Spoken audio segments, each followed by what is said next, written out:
My name is Pepijn Richter. I'm responsible for product marketing for Microsoft Dynamics AX. In this session is a little bit different than the other sessions that you have seen for WMS and TMS that we are planning to release with R3. In this session, you will hear the stories and experiences from two customers. So with me, I have two other presenters. Mark Todd, CFO of Kathmandu. He has been with the company for 15 years and led the company through the growth they had as an organization over these last 15 years. Kathmandu is implementing Microsoft Dynamics AX 2012 R2 with WAX and Trax from partner Blue Horseshoe. Then we have the second guest, Brian Reynolds. He's the IT director of Kent Corporation, a US-based manufacturer. Brian had a lot of experiences implementing ERP systems with multiple organizations. I think this is your third or fourth ERP implementation. Brian is implementing Microsoft Dynamics AX 2012 R3 as part of our private beta program. So we have two different stories. We decided to split the session up into a pre-implementation and how do I build a business case, and an implementation part. Mark Todd will cover the first part, so what's the business case for an integrated warehouse and transportation management solution. Brian will cover more about what is the implementation approach that we have. What you will see is that, there was a disclaimer slide. I have to say, everything that you hear can change because it's all pre-release software, although Mark is implementing actually R2, which is not. We will not show a lot of products, so this is all about these two organizations implementing the warehouse and transportation capabilities. These were our main key takeaways. So why would I implement an integrated warehouse and transportation management system? And the second one is, so how do we prepare our organizations for that? So how do we build a business case, and how do we get the organization ready for the implementation? I just had one slide, and then I want to hand over to Mark. This is the situation that we often see with organizations. So on the right-hand side, you see kind of an image from a traditional IT landscape. We often see multiple ERP systems, multiple warehouse systems, and then multiple separate transportation management systems surrounded by all custom-built apps. If you have that, then it is really, really hard to get an insight into the customer and your product in the supply chain, real time. It is very hard to grow your organization as part of that. And then if the users are working with that system, they have to work with so many different UIs that it's really hard to get them up to speed and to actually get them to work with the system. So I think you hear the stories from these two gentlemen right now, so I will like to hand over to Mark Todd. We have about 25 minutes for the first section and 25 minutes for the second section. We would like to take the Q&A and the questions right after their presentations. So, Mark, the floor is yours. Thank you. Good afternoon, everybody. First of all, sympathies that this late in the day you've got to actually listen to a Kiwi. And I'm told by all the Americans I know here, not many, but I've got to speak slowly and concisely. So, you know, if at any stage I start getting rushed and you can't understand a word I'm saying, just pick me up on it and say, slow down, or yell something to that effect.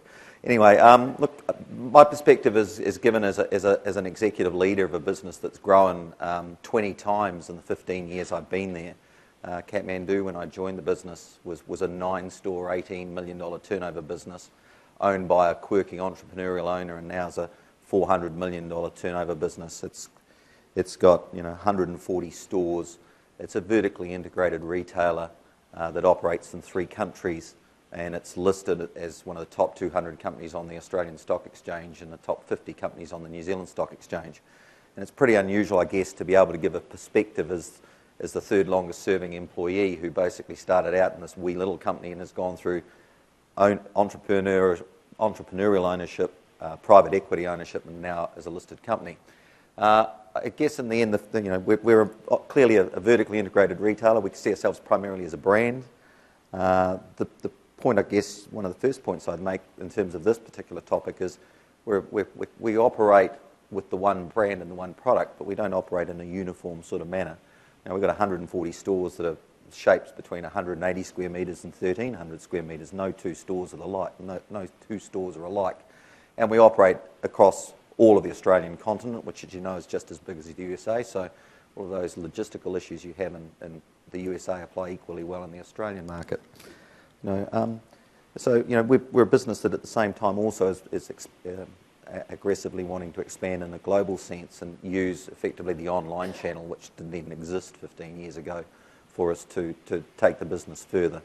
Whether we sell direct through our own websites, whether we sell through marketplaces, whether we sell through Amazon, we've got a real aspiration to be an omni-channel retailer. So the whole warehousing, distribution, transportation equation for us is kind of fundamental to that. And of course our needs have changed significantly over that time.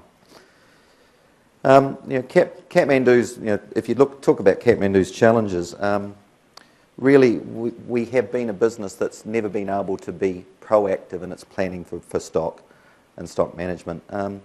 One of the things about Kathmandu, I guess, as a business is that we operate direct to consumers, and we operate aggressive promotions from time to time. So we really need to know where our stock is at any point in time and be able to plan for that. If you're going to be able to offer customers the opportunity to buy product in a Kathmandu store, that might be 150 square metres, or a Kathmandu store that's 1,300 square metres, or on the web, those sales expectations are all needing to be delivered in quite a different manner. Basically, we can't supply all of our product into all of our stores. Okay, we can't. We're in apparel. We sell a lot of apparel. That's our primary product category is apparel. So when you're actually wanting to plan warehousing and distribution for a business that in some instances the stores can only hold 2/3 of the range, in some instances the stores can hold the whole range, and in some instances those stores are in a tropical climate like Cairns in the top of Australia, or they're in a frigid cold place like Invercargill in the bottom of the South Island of New Zealand. Your ranging decisions, your planning decisions are like a completely different equations. So quite complicated. When you try to actually service your customers across the whole of both of those countries, you actually have some real logistical challenges to overcome. And you've got to be able to do all of that with decent information. And this business is one which I'll talk to in a minute, has gone through quite a few years of being behind the eight ball and not being actually able to accurately assess and manage inventory management across the business. Basically, I'll give another little disclaimer along the way. Don't ask me a lot about the technical side of this. This presentation was done by my CIO, who was a last-minute failure to pitch here. So he's got a couple of technical slides in here, which I'll wing it. All right. One of the key things I want to sort of talk about is in our architecture on the next page. You'll see that basically we've been analysing the choices for us as a business who wants to use single system, as opposed to what you might loosely call in the Kathmandu sense previously best of breed. But we've never been a best of breed operator. And I can take some of the blame for that, because of course you're often constrained by financial constraints, resource constraints, capabilities in a business to deliver, and we haven't been able over time to basically get the right level of information into the business.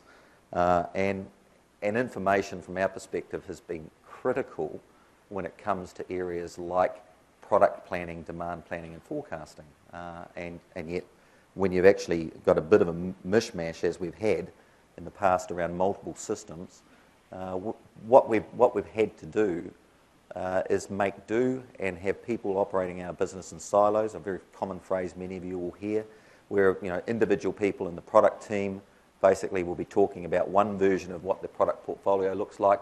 The guys in the warehouse will be looking at it in a totally different sense. The finance guys will be measuring margin and performance in the business and aligning with the people in product and going, these two sets of numbers don't match. Our stock profile doesn't match. All those sorts of questions you get when you're running multiple systems within the one entity. I asked our CIO about 18 months ago to draw me a little picture of what our business systems look like, and he came up with this, right? And it's pretty close to the truth, because when we listed the company at the end of 2009, we had a platform in our point of sale system that may have been the platform to go forward into using in an ERP sense, but it was a localized Australasian product, and that path, which I might have thought a few years earlier we would have gone down, had basically already been closed out to us because of our growth. So we had a point of sale system that was the front end of an ERP system, but that ERP path for us was no longer available. We had then selected we had gone an upgrade with an ERP competitor of Microsoft, with the knowledge that in the end that was hopefully something we could bolt on to point of sale when we upgraded point of sale later. All right, and I'll just use those two areas of business as one. But that vendor kept aggregating other systems in together, and we lost confidence in where they were going to go as a solution for us. And really, I've heard it quoted in several other presentations by others, including a pool of CFOs this morning. We're all looking for one version of the truth. It's such a phrase, but it's an absolute fact. And you can't get one version of the truth when your infrastructure looks like that. And so what you've got to do, and this was our scenario we put to our new board of directors and owners in 2010, and said, we're going to have to extract ourselves out of this over time, and we won't be able to do this immediately. And we've gone through a decision-making process for 18 months or so, which says, how do we actually improve the business and get ourselves onto a single platform? And that platform for us is a business case that's really been based on the functions of the business. And I want to highlight that our decision-making here has been front-end loaded. And when I say front-end loaded, I mean customer-focused and what works for the customers and what works for the operators in the business.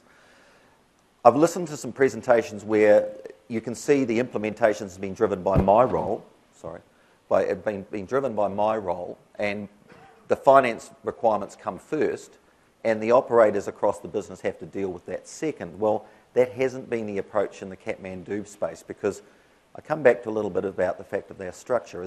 As a retail vertical who deals direct with customers, we basically have been very focused on getting the solution that works for our customers first, then the people that service our customers, and then the guys at the back end, i.e. me, last. Okay, it's a really important point.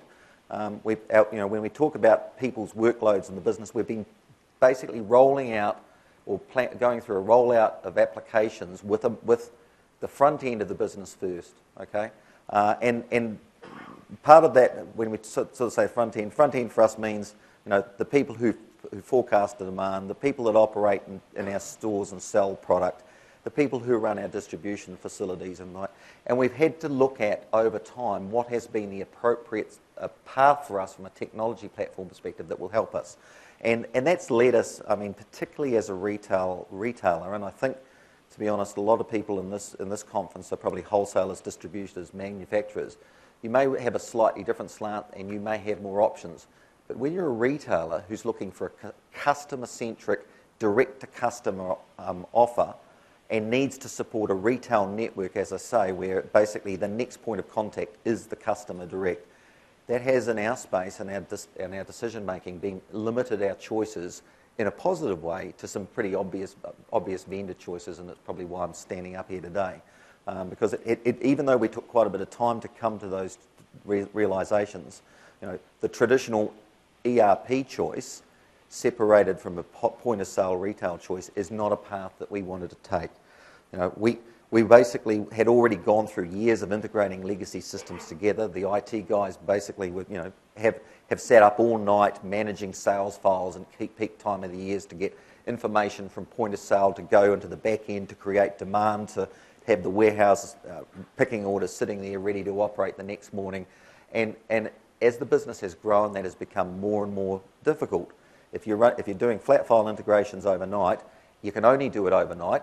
There's only X number of hours in the night, okay? And as your business grows and grows, the night doesn't get any wider, right? So you can imagine, those of you who are from the technical side, how difficult that gets over time when two warehouses sitting in Melbourne and Christchurch every morning are basically waiting for demand to be created so that they can pick out the orders, so they can get out the doors to all of the stores across the network by various stage points in the day, and eventually infrastructure doesn't cope.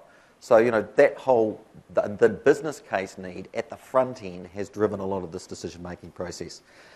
So we've obviously made this commitment to go with Dynamics. We're doing as I've said, we're doing our front-end solutions first, point-of-sale forecasting and planning, and we're in the space. We're starting in the space in terms of WMS implementation, and we'll come back into CRM later. And we made the R2 decision because, truthfully, we couldn't wait for R3. There's a whole lot of things obviously sitting in the R3 space for us. I hope, particularly in the mobility retail side, that are coming.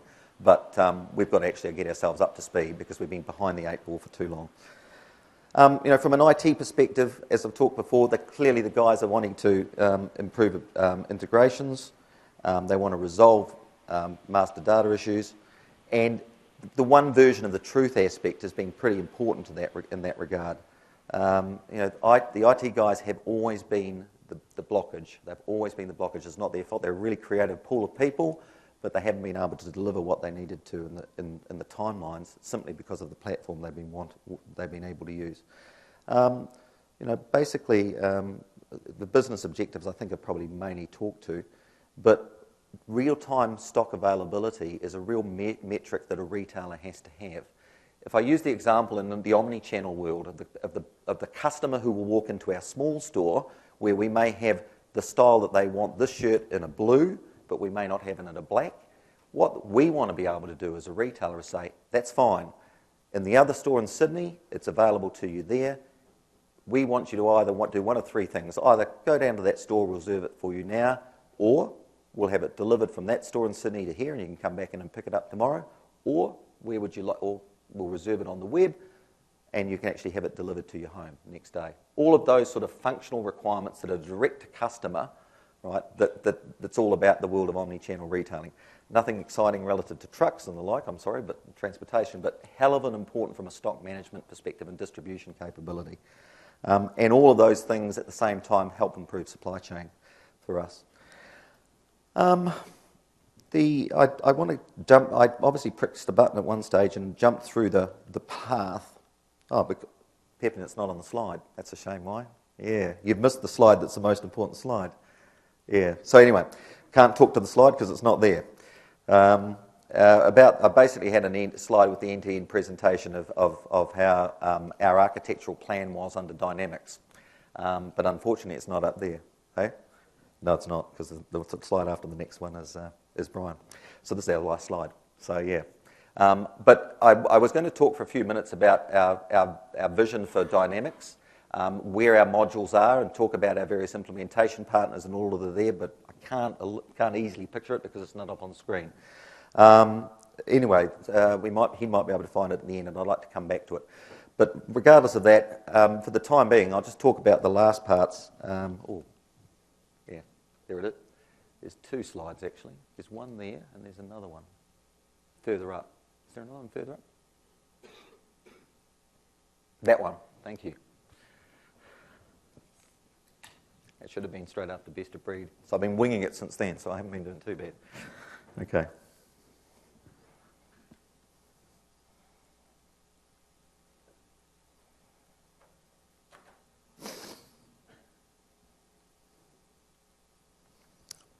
Yeah, this is for you guys really a picture of what Kathmandu actually does, and because we're a vertical, we do everything with a product from designing it to selling it direct to the customer and all the parts in between, and that comes from a pool of people who design product in our offices, and they will create to a season with an ability to turn a certain portion of our range out, and through each of those seasons we cycle probably 30 or 40% of our range.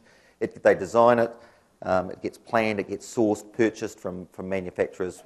Most of our manufacturing is done in China, and then those products are designed or delivered to our business in a cycle that can be anything from 6 months to 6 weeks from the time a product is actually designed. So there's an incredibly varying length in our design cycle.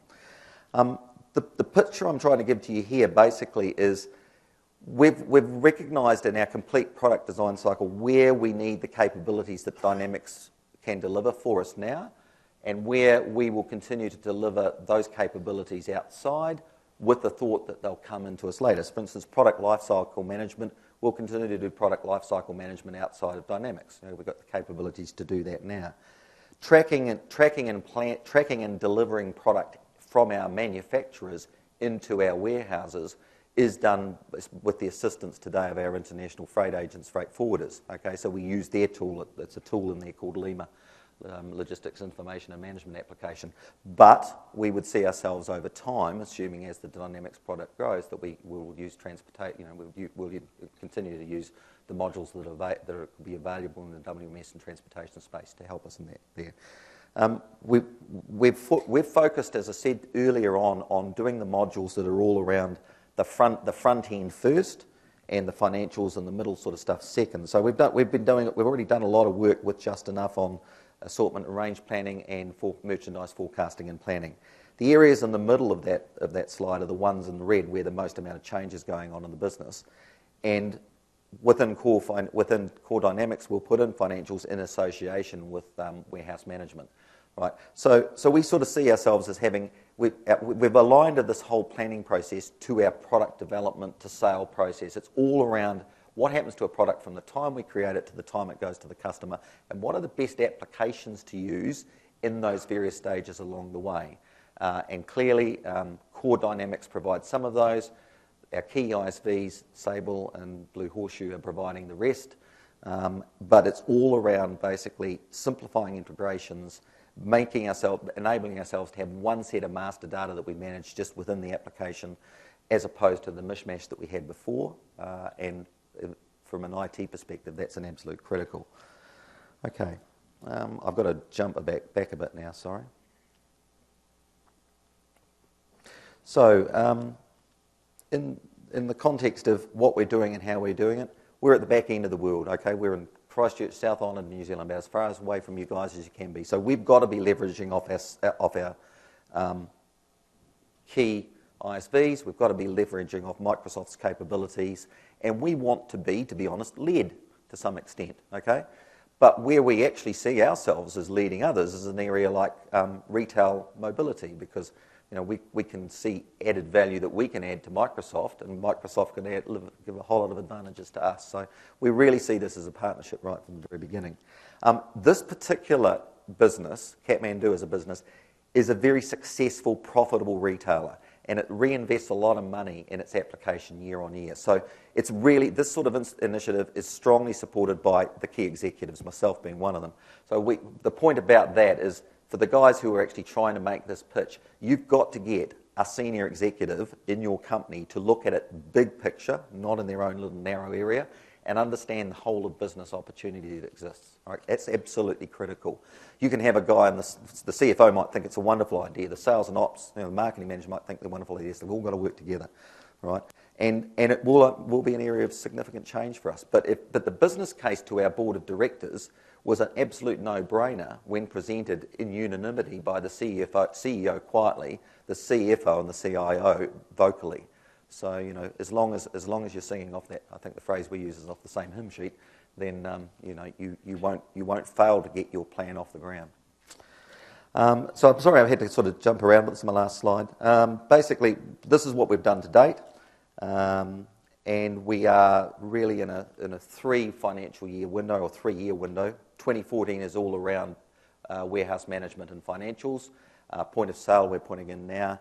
We come back into CRM in 2015 and demand and assortment range planning at the same time. And so by the time we get to 2016, what we'd like to think we are is case ready for then immediately going on and upgrading from R2 to R3. Happy to take any questions, guys. Sorry I jumped you around a bit there, guys.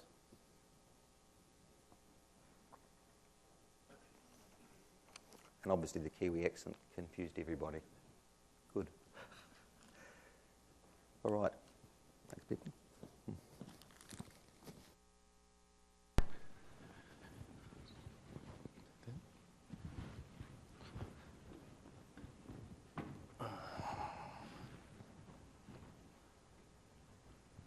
Okay. Can everybody hear me okay? Good afternoon. My name is Brian Reynolds. I am the Director of Program Management for Kent Corporation. Just a little background about myself. I've been with Kent for a little over 2.5 years. And yes, I have had some prior experience with ERP implementations.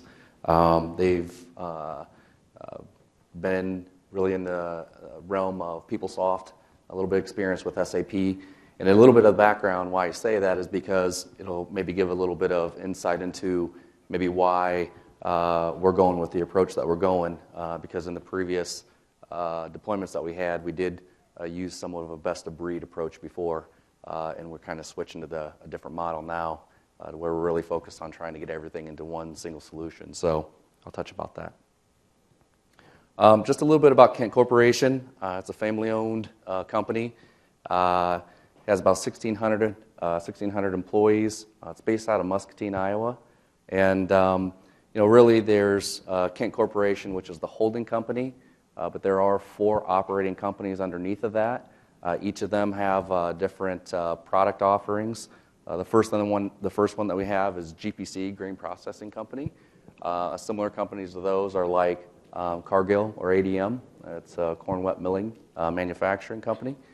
The second one that we have is Kent Nutrition Group. They really focus on the animal feeds. We have Kent Pet Group, which focuses on cat litter. If anybody's heard of World's Best Cat Litter, that's the company. And then Kent Precision Foods Group. They really focus on what I call a dry blending company for like Mrs. Wages and so forth. So a lot of things from process manufacturing to food and beverage industry. Just to touch on kind of the scope as far as what we're tackling on our implementation, we're really focusing on a true, I don't want to call it rip and replace, but we are trying to focus on implementing core business solutions even in our first phase. So our approach has been an enterprise design for all 4 operating companies, and it's a phased rollout to each one of those operating companies that I just discussed. So if you want to call it Big Bang, in a sense it is Big Bang. And the reason why we chose to do it that way is because from a legacy perspective, we had a lot of fractured data. A lot of the data that we had in legacy didn't mean the same thing in each operating company. We'd have different definitions of the data that we were using. So ultimately our goal when we wanted to do consolidated reporting, we weren't comparing apples to apples. And so by going with what we consider a full integrated solution, it was going to help us drive to that. So some of the big areas that we're talking about is primarily around manufacturing. So it's a lot of our transactional processing that we are focused on around our solutions. The piece that I'll be talking about later is R3. And so the decision why we made to go to R3 was really around the logistics and warehouse piece of those capabilities. But some of the areas that we didn't focus on, we did not focus on human resources. The only thing that we're doing for our implementation is Employee Master. We chose to wait for HR budget information. We're not including that into the scope of our implementation or anything around sales and marketing. I know there are some capabilities in R3, but we're not going to focus on those right away. Just from a graphical perspective, when I say Big Bang, we have around 173 applications that reside on our legacy environment. We have an AS400. Now that's across all 4 operating companies. What we're planning on doing is replacing 148 of those applications by the time that we're done through our implementation. So we'll have just a few residual applications that are remaining on the AS400 before we sunset that. But when we talk about total interfaces that we have, that we'll have left over, we're building basically around 17 interfaces to, I'll call them third-party applications that AX didn't meet from a requirement standpoint. So it's not too many.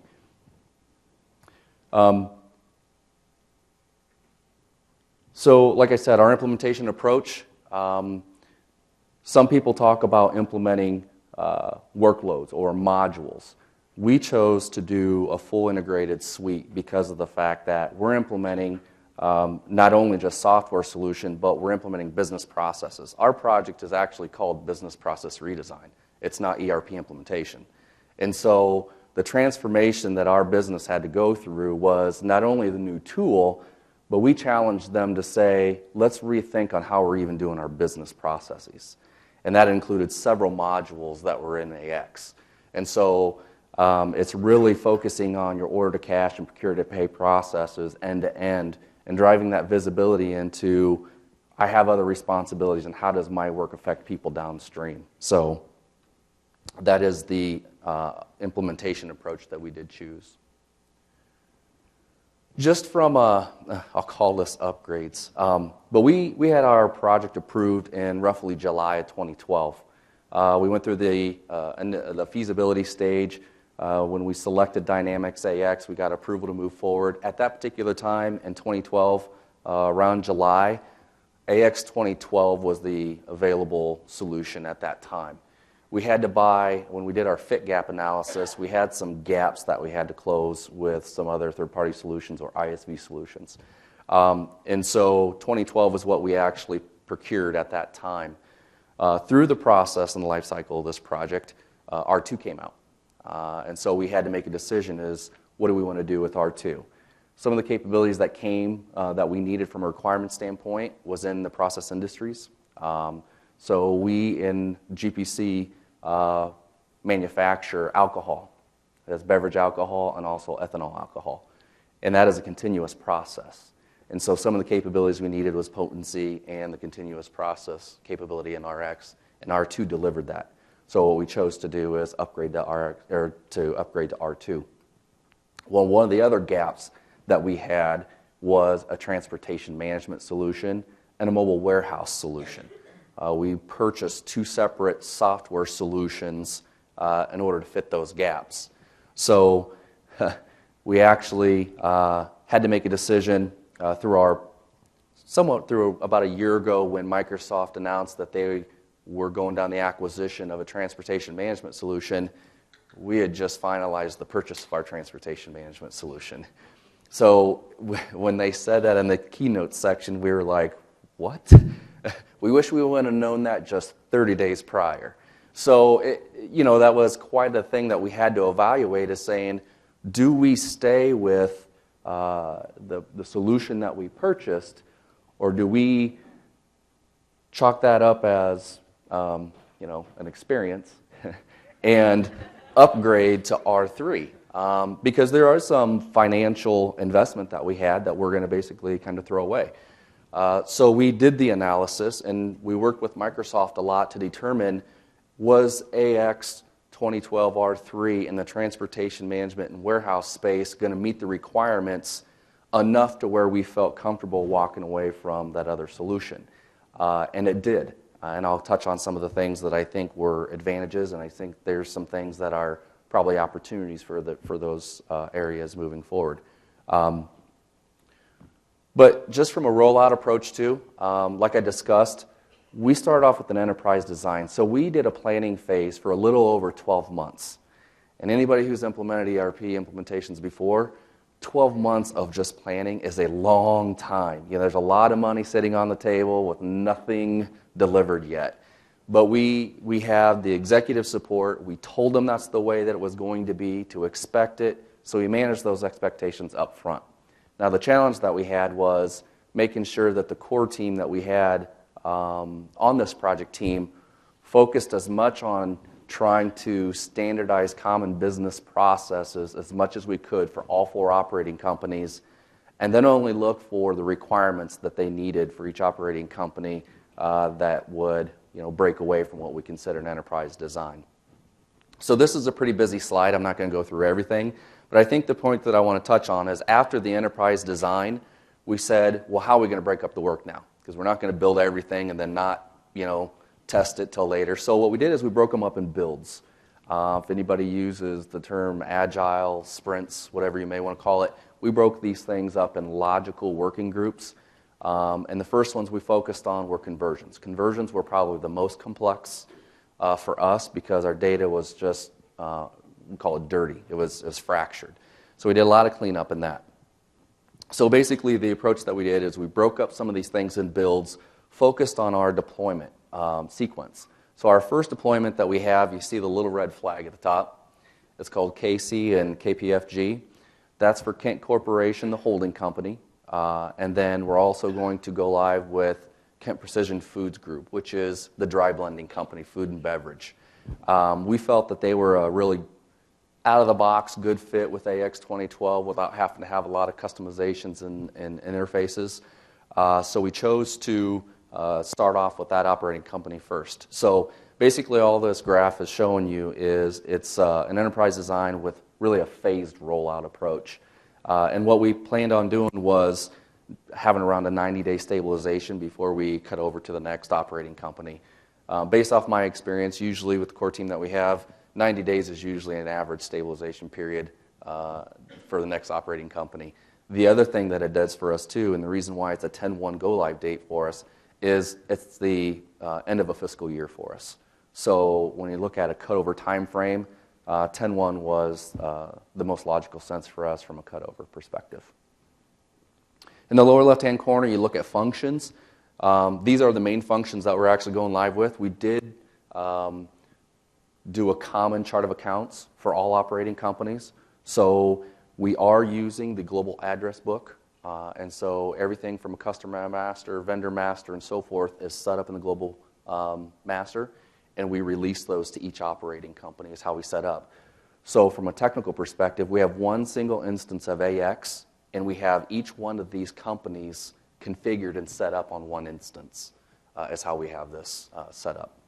And so just from a function standpoint, we have general ledger, accounts receivable, payables, procurement and sourcing, financial management and reporting, sales and marketing, supply chain, and so forth. So this is just a second piece of this. You see the blue bar. It's a build 3. What we plan on doing is having a parallel path and having a build 3 for the remaining interfaces and objects that need to be built before we consider GPC and K&G. So we're focusing on the first 2 operating companies and then finishing up some of the development work and doing some testing and then releasing the other 2. So from a benefits perspective, one of the big things for us on R3 that it gave us that the other solution and transportation didn't give us is it gives us the visibility to really have the insight into some of the sales orders and transfer orders and purchase orders and be able to have that visibility in one single solution. So for our transportation group, for our warehouse group, they can have that visibility sooner rather than later. It's a single solution that handles, I'm going to call it simple to complex warehouse configurations. We don't do a lot of what I call advanced warehouse management. We're not trying to optimize a lot of our warehouses. We're just simply trying to follow some industry best practices and really understand the inventory that we have. Now, the 2 pieces that I talked about simple is in AX you can set up waves that will you can have AX instruct a worker on how to move through the warehouse at an optimum level. We're gonna choose to start simple at first and do a simple pick and put away is all we're gonna do because it's so new to our organization that you can get very caught up into all the possibilities in AX and never go live. So the other thing is one source of the truth. All your master data is centrally managed and administered from there. So like I said, one of the big challenges we're going to have is having 4 operating companies and then managing that enterprise data holistically. So from a security perspective, from a change management perspective, it's something that we're going to have to manage moving forward. The thing that I mentioned before is it reduces the number of servers. So our footprint as far as infrastructure that we needed for another solution just got collapsed. So we don't have to have separate environments, separate solutions to manage, and the expense of that, we have a one single AX instance. Some of the other things is it simplifies the tasks for the warehouse workers, and then I'm talking about the mobile application. So if any of you have seen The demo on that mobile application is very simple to go through the screens. And so that really reduced, to me, from a training perspective, they don't have to go into AX. The ability to move reporting of inventory and warehouse activities, sales order visibility to transportation warehouse workers. And then probably one of the biggest ones is the ability to consolidate loads. One of our opportunities that we had on our business case was to reduce freight costs. Now, what does that mean from reduced freight costs? We don't do anything as far as opportunity. So, can you consolidate loads? Can you freight rate? Can you shop different rates? We don't do any of that capability today. And so what AX is going to give us the ability to do, I'll give you an example. Like from a sales order line, if you want to be able to split that sales order and say, hey, I want to make 2 separate loads, you can split that sales order and create 2 separate loads off that, which was not the way that the previous transportation management solution would handle it. It was a 1-for-1. So it gave us that flexibility. Let's see here. Limitations. From my perspective, what I see as the next step maybe for TMS and WMS is, since it's so new, there's not a lot of reporting or KPIs or dashboards. So if you're a transportation management solution, and I think one thing that I probably need to talk about as well is when we decided to go with the transportation management solution, we also identified transportation and procurement as a strategic move where we wanted to go to a shared service. So the other thing that this allowed us to do is to focus on some of the reporting that we would need as your shared service. People are going to want to know, what your benefit is to go into a shared service. So one thing it doesn't have out of the box is a lot of dashboards or KPIs, whereas other solutions may have some of those. One thing that we identified is integration points to PC Mile or PC Rail. So we have several modes that we leverage today, whether it's barge, rail, truckload, LTL. And so one thing that we wanted to do is integrate into a PC Mile or PC Rail. That doesn't come out of the box with AX today. So it's something that we're looking into as far as what that would entail.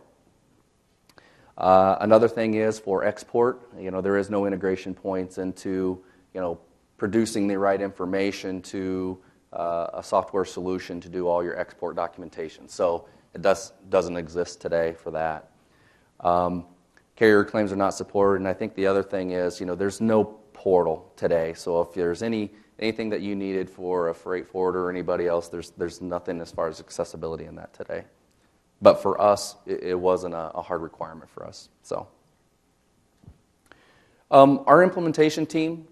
So we had, when we started this project, one of the biggest things that we knew we were going to have is the executive support. And so we identified an executive sponsor who is the COO, and we have a biweekly executive steering committee meeting. And they really help us manage a lot of the strategic direction, the funding, and the project scope, because one of the good things with Dynamics AX is you get everything. The bad thing with AX is you get everything. So managing scope and expectations for the teams, they're saying, well, why not? It's free. We already paid for it. Well, no, it's much more complex than that. So they help us kind of govern expectations as far as what we're going to do. From a project management and administration standpoint, that's where I come in, kind of playing the program manager role on this project and really managing the deliverables timeline and the budget. And then we have we call it a BPR core team. We had selected dedicated business resources. We took them out of their job, and we dedicated them to a war room, which they hate, and we said, here is your new role. And there was obviously some, what am I expected of? How am I going to, what am I supposed to do? And so we selected 9 business resources out of the business to focus on procurement, transportation, warehouse, inventory, quality, finance. I'm probably missing 1 or 2. But really what we've made them do is focus on process design and organizational change management and also the configuration and setup. Because one of the concepts that we had really pushed is pushing more ownership of process management, data ownership management out to the organization. Because today, all of that tribal knowledge exists in IT. And so they come to us and say, well, tell me how my business process works. And we say, you tell us how your business process works. So we're pushing out that responsibility back out to the organization, which I think is a good thing. And lastly, this is the last slide that I have, experiences so far on R3. We were an early adopter of R3, obviously, and we were going through the evaluation process. We signed up for the beta program. So we kind of got some early insight into what was coming, what was working, what were still known issues that we had to work through.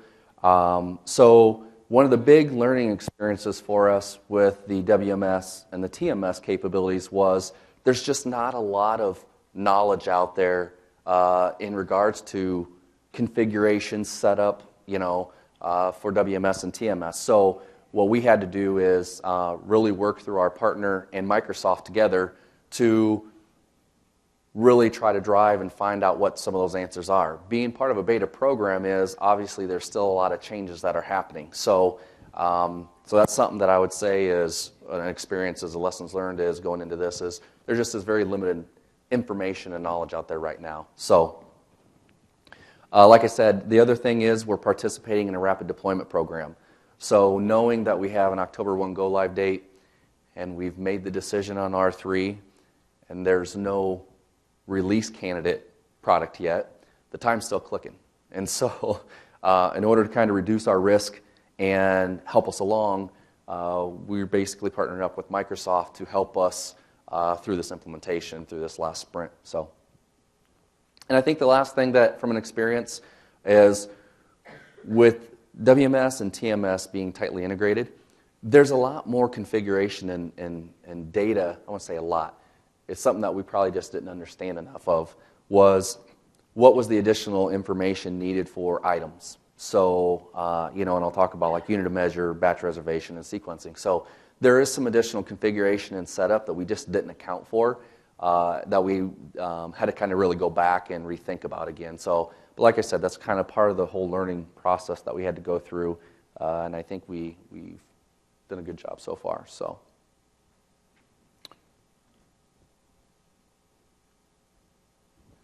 Is this yours? Okay. So I guess that's all I had. Any questions as far as our project, our implementation approach, and no?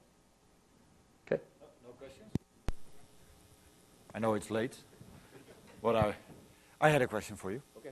Because you were telling that you use the transportation management solution also to do shared services. Yes. Can you share a little bit about that? Yeah. So one of the things that we, from a shared services perspective, is we looked at how we're going to handle the dispatching of transportation for all of our locations. So the approach that we're doing is as we roll out each operating company, that operating company then becomes part of a shared service. So it's the shared service will kind of develop as we deploy the operating companies, if that makes sense. Because we're not doing shared services, we're kind of tying that into our implementation with AX. So as each company comes on, they'll be collapsed into the shared service for transportation. Okay. So any more questions? Procurement. Yeah. Outside of the shared services, so for Kent Corporation, there are some functions that reside in there. IT is a shared service, HR is a shared service, procurement's a shared service now, transportation's a shared service. Those two functions became a shared service during this project. They didn't exist before. It was a derivative from this project through the planning phase. We made a strategic decision that that's the direction we wanted to go, thus the business process redesign.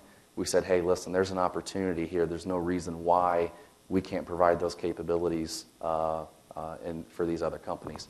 The other one is finance. There are some finance functions that we're looking at centralizing. So, yeah.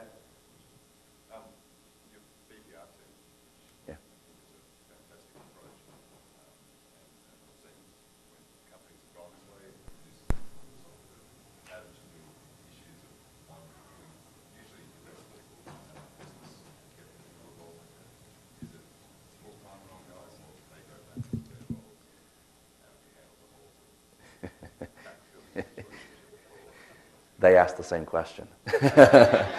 What do I do when I'm done? So, it's a good question because the question is, selecting your BPR team, how much are they dedicated, and what is going to be their ongoing role now that you pulled them out of their full-time job, being on this project? Now, what do they go back to?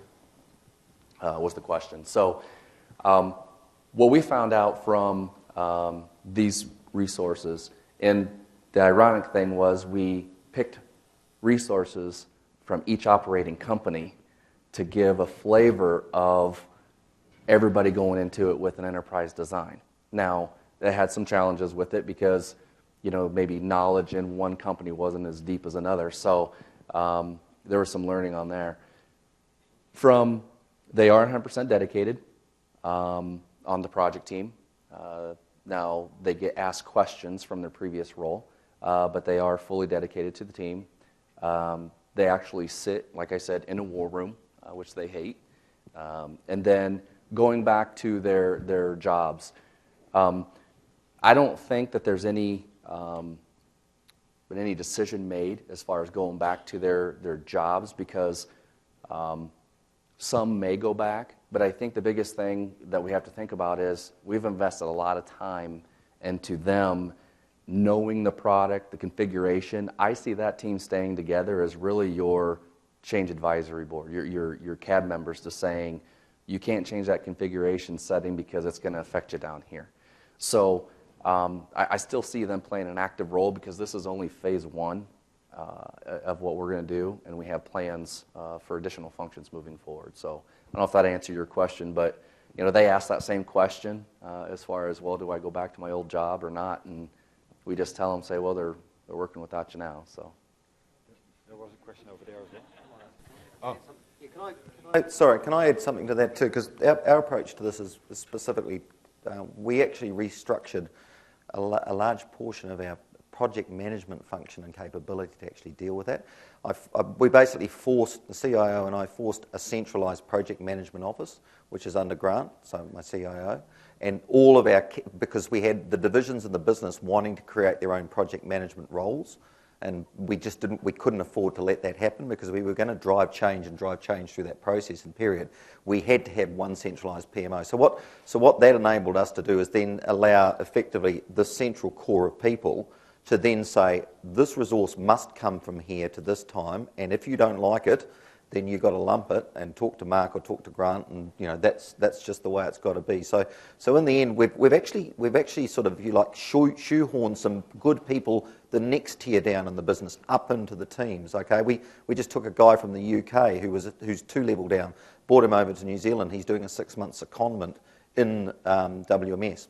Okay, for that very reason, and they've backfilled that role in the UK because it was the only way of getting the right good people into the team as a whole was to effectively say centrally, the guys who are leading this overall project will force the best people to come out of the business to make the change process. Otherwise, what happens is your line leaders hold and muck around a bit, and you get some real political problems, and you just don't get cut through. So, it's really, really important that the leadership at the top actually can drive that. We did a similar thing as well. So when we say we selected business resources, it was directors, managers level is what it was, because we knew that they were going to have to be the ones that knew the business the best and where all the change should happen. Like if you said, hey, if you want change, if you had anything to do over, what would it be? And so those would be the most knowledgeable resources to help drive that change too. So we did the same thing. I think there was a question over there. What was the impact on existing warehouse infrastructure in terms of the configuration of the warehouse or the hardware used in the warehouse? Any assessment on that? Any guidance? For me? Yeah. Well, from an infrastructure standpoint, it's kind of funny that you asked that. We went through an analysis, and we only had one facility that had any infrastructure already in place that was using mobile device. And that's what I'm assuming, right, is the mobility part of it. And so it's already there existing using the Cisco gear that we leverage. The new warehouse with this in Bolingbrook, Illinois for Precision Foods doesn't have any infrastructure in it today. We're actually sizing that and actually going to put all that in prior to go live. So it's going to be all new. They did have some existing stuff in a warehouse that doesn't meet the requirements of what we need, so we're going to be replacing it. We've got an investment in handhelds and RF technology that we're probably going to have to throw away because we're bringing in automation in our Australian warehouse at the same time. We're pretty much doubling the square meterage of it. So it was kind of like, again, another one of those, we've got to change the systems to match the infrastructure upgrade at the time. Whether we like it or like it or not, there's some sunk costs there that we just can't avoid.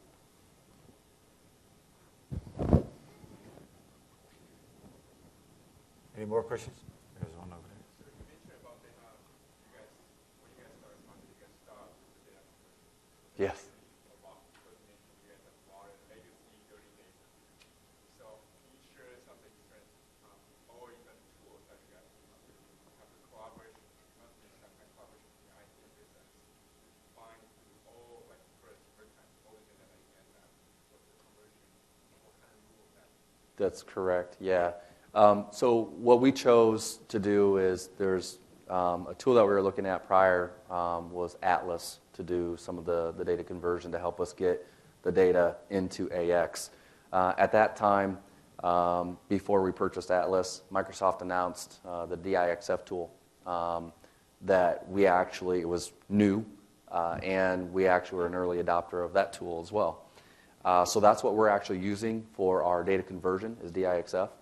And what we do is the dedicated core team members in those areas, so like Item Master, we have the core team member who's working with the business to write all the data conversion rules within that tool.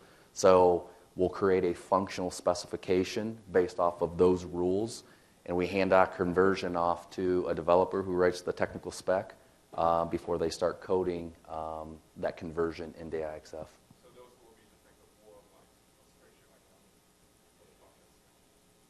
The functional spec is like a Word document, but where they write the conversion rules is in Excel. Excel is where they put the rules in there, and DIXF takes that, kind of runs the business rule, and then makes the change on the back end. Yeah? So you guys, you mentioned about that you have the business, drive the business process change. Mm-hmm. So when you guys introduce change, is that based on the experience, or you guys have to apply some of the best practices or some methodologies? Yeah, he asked, so with your core team members and driving change, are they the ones driving the change? Are they following best practice, or is it based off of experience? I would say it's a combination of both. Prior to Kent, we implemented some business process changes, and one of the things fundamentally we said, vanilla out of the box. And so when we talk about best practice and business processes, we say, if a business process doesn't fit within the capability of AX, then should we rechange our business process to fit what's delivered out of AX? And so each one of the enhancements that we have identified had to go through a business justification. So that core team member had to come in. We had a cost analysis associated to it. It was given a complexity rating and an importance rating.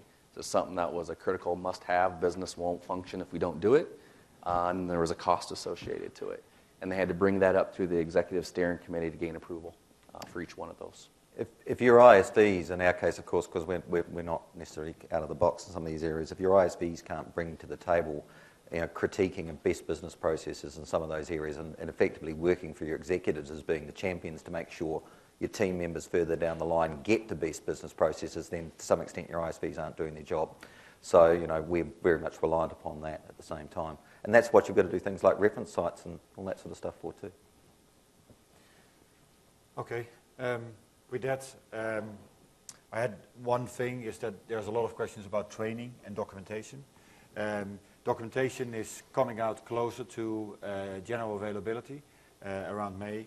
The first training on demand will become available by the end of March. So I expect more training material for these modules. I would like to thank Mark and Brian for sharing their experiences. I hope it helps you build a business case and prepare your implementations. This was a little bit of a different session than the product-centric sessions, but I thought it was a really good idea, and I'm very thankful to the gentlemen up here on stage that they shared their experiences. So thank you very much.